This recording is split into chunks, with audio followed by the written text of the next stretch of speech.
नमस्कार। फेसबुक लाइभमा यहाँहरू सबैलाई धेरै धेरै स्वागत छ।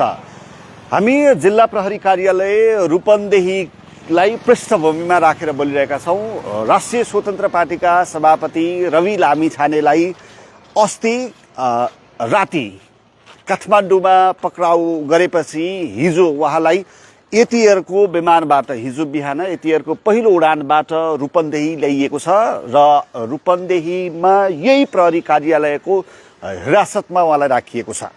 हुन त यो उहाँको यहाँ आउनु भएको चाहिँ खासमा उच्च अदालत बुटवल तुलसीपुरको बुटवल इजलासले सुप्रिम सहकारी सम्बन्धी मुद्दामा जिल्ला अदालतले गरेको आदेश विरुद्ध उच्च अदालतमा 73 नम्बरको निवेदन पुनरावेदन निवेदन परेपछि त्यसमा उच्च अदालतले आदेश गरेर उच्च अदालतका न्यायाधीश द्वय रमेश ढकाल र स्वीकृति पराजुलीले आदेश गरेर जिल्ला अदालतको आदेश उल्ट्याएका कारण अथवा जिल्ला अदालतले उहाँलाई बाहिरै रहेर सुप्रिम सहकारी सम्बन्धी मुद्दाको प्रतिरक्षा गर्ने जुन आदेश दिएको थियो त्यस विरुद्ध सरकार उच्च अदालतमा गएको थियो।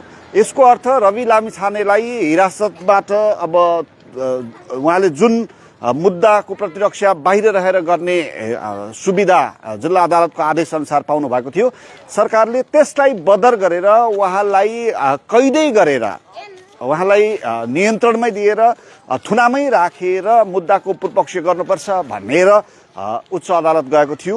रवि लामिछाने चाहिँ सरकार उच्च अदालत गइसकेपछि धरौटीमा छोड्ने अथवा 1 करोड धरौटी राखेर थुनामुक्त गर्ने जिल्ला अदालतको आदेश चाहिँ खारेज गरी आफूलाई साधारण तारिखमा रिहा गरी मुद्दाको प्रतिरक्षा गर्न पाऊँ भनेर जानुभएको थियो।